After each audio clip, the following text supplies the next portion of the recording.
ശബരിനാഥൻ ആലപ്പുഴയിൽ അനിൽ ആന്റണിക്ക് വേണ്ടി പോകുമോ ആന്റോ ആന്റണിക്ക് വേണ്ടി പോകുമോ? ഒന്ന് പറഞ്ഞാട്ടെ. ശബരിനാഥന് പത്തനംതിട്ട അത്യാവശ്യം സൗകര്യങ്ങളും സൗഹൃദങ്ങളും ബന്ധങ്ങളും ഒക്കെ ഉള്ള ആളാണല്ലോ. ശബരിനാഥൻ അവിടെ ആർക്ക് വേണ്ടി പോകും? ഇനി AK ആന്റണി ആർക്ക് വേണ്ടി പ്രചരണം നടത്തും? അവിടെ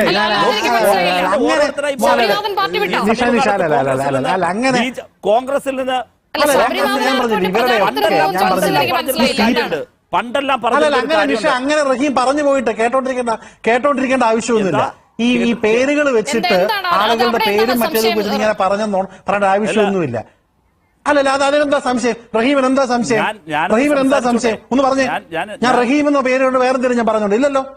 ഇത് BJP ചെയ്യുന്നതിനേക്കാൾ കൂടുതൽ ഇത്തരത്തിലുള്ള കള്ളക്കടി കാണിക്കുന്ന CPM ആണ്. ശബരിനാഥന്റെ പേരായതുകൊണ്ട് ഞാൻ അനിൽ ആന്റണിക്കോ ആന്റോ ആന്റണിക്കോ ചോദിക്കുന്നുണ്ടല്ലോ. എന്ത് ധാർമ്മികത എനിക്കുള്ളത്? താനൊരു MP അല്ലേ? താനൊരു MP അല്ലേ? എന്തും പറഞ്ഞുകൊണ്ടിരിക്കാന്നാണ് വിചാരിക്കുന്നത്. ഇത്തരത്തിലുള്ള ആളുകൾ ഇത്തരത്തിലുള്ള ഒരു MP ആണെന്നുള്ള ബോധം വേണം. ജനങ്ങൾ ജയിപ്പിച്ചില്ലെങ്കിൽ രാജ്യസഭയുടെ MP ആണ്. കൗൺസിൽ ഓഫ് സ്റ്റേറ്റ് എന്നാണ് MP വിളിക്കുന്നത്. അപ്പർ ഹൗസ് എന്നാണ് വിളിക്കുന്നത്. അപ്പർ ഹൗസിലെ MP ആണ്. ഇത്തരത്തിലുള്ള ഞാൻ വൈകാരികത ആവശ്യം എനിക്കുണ്ട്. ചോദിക്കേണ്ട ആവശ്യം എന്താ? അത് ശരിയൊന്നുമല്ല. അത് ക്ലാരിഫൈ ചെയ്താൽ മതി. ഞാൻ വൈകാരികത കാണിക്കും. ഒരു കാര്യം ഞാൻ ആരെന്താണെന്നുള്ള എനിക്ക് നല്ല ബോധ്യമുണ്ട്, നാട്ടുകാർക്കും ബോധ്യമുണ്ട്. അല്ല, അത് പറയട്ടെ. ഒന്ന് ക്വാളിഫൈ ചെയ്യും. റഹീം ഒന്ന് ക്വാളിഫൈ ചെയ്യും. പറ, ഞാൻ മറുപടി പറയാം. നിഷ ശ്രദ്ധിക്കോ? ഞാൻ കേൾക്കാണ്. മറുപടി പറ. ഞാൻ മറുപടി പറയട്ടെ.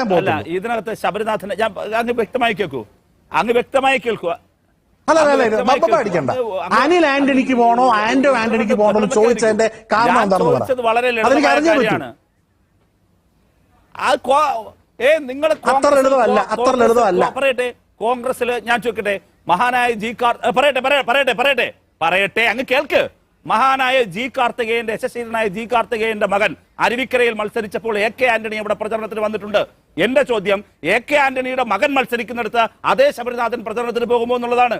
യുക്തിസഹമായ ചോദ്യമല്ലേ?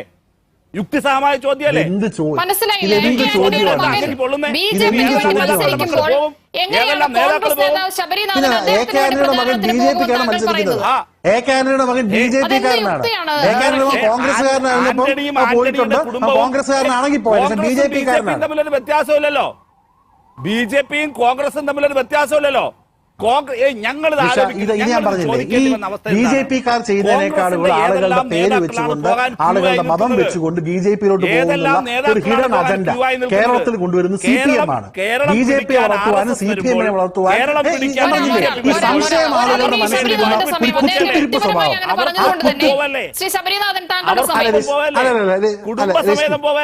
അല്ല രശ്മി,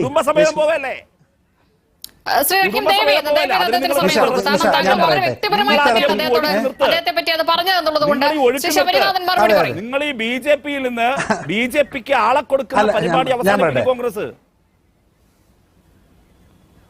അല്ല, ഈ റഹീമെ ഫസ്റ്റ് ഓഫ് ഓൾ റഹീം ഇന്ന് കവലപ്രസംഗം നടത്തുന്ന ഒരാളല്ല. ഭാഗ്യവശാൽ നിർഭാഗ്യവശാൽ താങ്കൾ അപ്പർ ഹൗസിലെ ഒരു MP ആണെന്ന് മനസ്സിലാക്കണം. അങ്ങനെ MP ആയിട്ടുള്ള ഒരാൾ എന്റെ പേര് ശബരിനാഥൻ ആയതുകൊണ്ടും ഞാൻ ഇവിടുത്തെ ഒരു പൊതുപ്രവർത്തകനായതുകൊണ്ടും ഞാൻ അനിൽ ആന്റണിക്കാണോ ആന്റോ ആന്റണിക്കാണോ ചോദിക്കുന്ന ആ ചോദ്യം, ആ ധ്വനി, ആ ചോദ്യം ശരിയല്ല. ഇവിടെ ആത്മാഭിമാനമുള്ള കോൺഗ്രസ്സുകാരനായി ജനിച്ചു വീണതാണ്.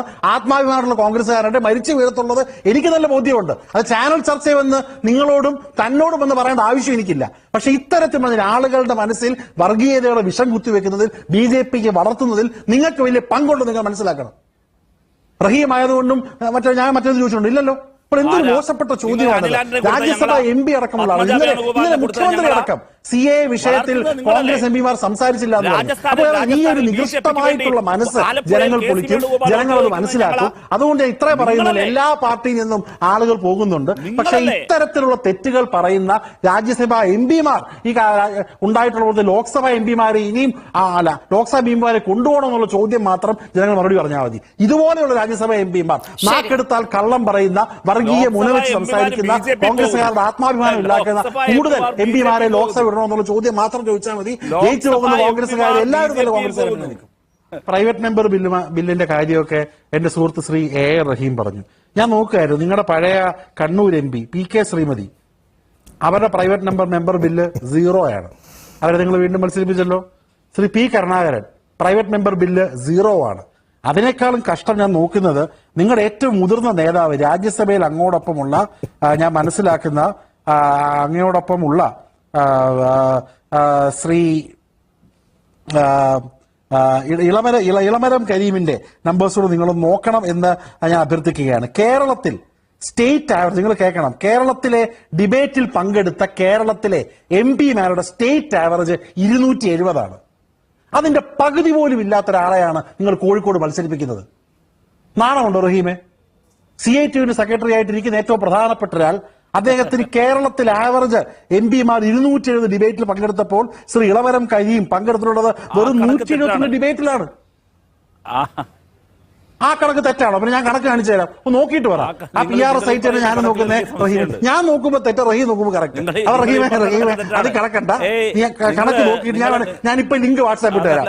ഞാൻ സ്ക്രീൻഷോട്ട് എടുത്ത റഹീമിന് ഇപ്പൊ ലിങ്ക് സ്ക്രീൻഷോട്ട് റഹീമിന് ഞാൻ ബ്രേക്ക് അയച്ചു തരാം. അതിലേക്ക് കടക്കുന്നില്ല. അപ്പൊ ആ വിഷയം അവിടെ തീർന്നു. അപ്പോൾ ചില ആളുകൾ പ്രൈവറ്റ് മെമ്പർ ബില്ല് ചോദിച്ചിട്ടില്ല, ചില ആളുകൾ കൂടുതൽ പാർലമെന്ററി ഡിബേറ്റ് ആണ് ചെയ്യുന്നത്, ചില ആളുകളുടെ അറ്റൻഡൻസ് വളരെ കൂടുതലാണ്, ചില ആളുകൾ പക്ഷെ ഇതെല്ലാം നോക്കുമ്പോൾ, എല്ലാ ക്രൈറ്റീരിയ മാനേജ് ചെയ്ത് നോക്കുമ്പോൾ UDF MP-മാർ ഒരു പടി മുന്നിൽ തന്നെയാണ്. ഇനി നിഷ പറഞ്ഞ ഈ ഒരു കാര്യം, ഈ കുടുംബാധിപത്യം ഇല്ല അല്ലെങ്കിൽ കുടുംബമില്ല എന്നൊക്കെ പറയുന്ന നരേന്ദ്രമോദിയുടെ വാദം തെറ്റാണ്. ഏറ്റവും കൂടുതൽ കുടുംബാധിപത്യം ഇപ്പോൾ സ്ഥാനാർത്ഥികൾ നോക്കിയാൽ തന്നെ BJP-യിലാണ്. പക്ഷെ BJP-യുടെ ഈ ഒരു പരിപ്രേക്ഷയുണ്ടല്ലോ, വികസനം നടക്കുന്നു.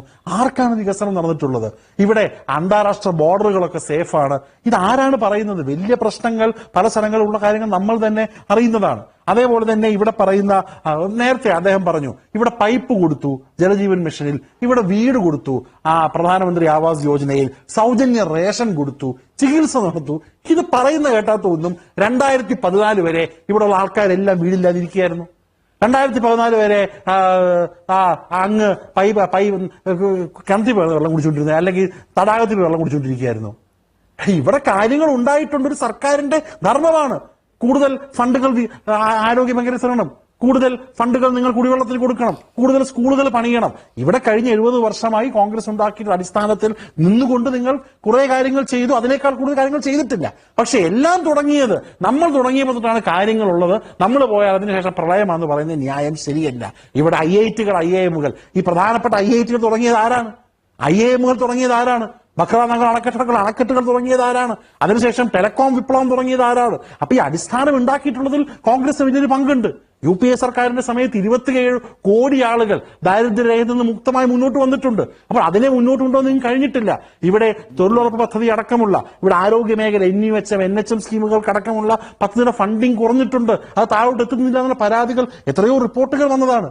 ജലജീവൻ മിഷൻ നിങ്ങൾ പഴയ പദ്ധതിക്ക് പേര് മാറ്റി സർക്കാർ സ്കീം കൊണ്ടുവന്നു, കൂടുതൽ വെള്ളം എത്തിക്കുക എന്നുള്ളത്. അതുപോലെ തന്നെ ഒരു കാര്യം കൂടെ, കഴിഞ്ഞ ഇലക്ഷന്റെ സമയത്ത് ഏറ്റവും വലിയൊരു വാഗ്ദാനം ഇവർ പറഞ്ഞത് എല്ലാ വീടുകളിലും ഇവർക്കാണ് ഗ്യാസ് കണക്ഷൻ എത്തിച്ചു എന്നുള്ള കാര്യമാണ് പറഞ്ഞത്.